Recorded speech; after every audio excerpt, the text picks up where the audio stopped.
Nagsalita na si Senior Deputy Majority Leader at Ilocos Norte 1st District Representative Ferdinand Alexander Sandro Marcos ukol sa mga tirada ni Vice President Sara Duterte sa kanyang pamilya sa pagsasabing sumobra na ito sa kanyang bizarre temper tantrum sa isang namatay. Inalala ni Representative Marcos ang sinabi ni Duterte na nagtangkang hukayin ang mga labi ng kanyang lolo na si former President Ferdinand Marcos Sr.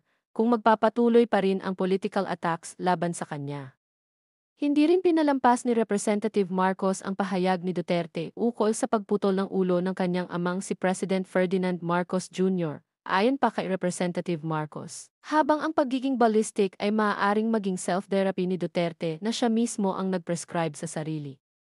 Dapat umanong hindi pinapabayaan ang mental health at gaya ng kanyang hiling sa ama ay maging maayos din sana ang lagay ni Duterte. Nawa matagpuan din anya ng Vice Presidente ang kapayapaan at kalinawan ng isipan na mistulang nawawala na sa kanya.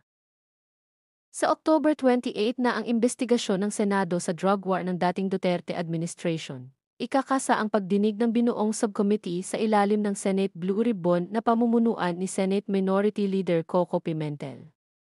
Iimbitahan ng subcommittee ang mga testigong nagsasabing may pang-aabuso ang dating administrasyong Duterte sa pagpapatupad ng kampanya kontra iligal na droga. Sinabi naman ni Pimentel na kapag may testigong nagdiin kay dating Pangulong Rodrigo Duterte ay saka pa lamang siya ipapatawag.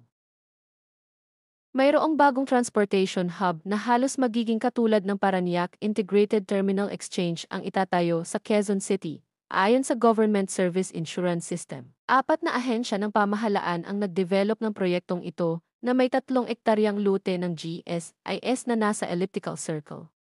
Ayon sa GSIS, ito ang direktang tugon nila sa direktiba ni Pangulong Ferdinand Marcos Jr. na magtayo ng isang intermodal rail city bus terminal at depot sa Quezon City, pansamantalang papangalan ang panukalang transport hub bilang key project hub na inaasahang magpapabuti ng connectivity sa lungsod.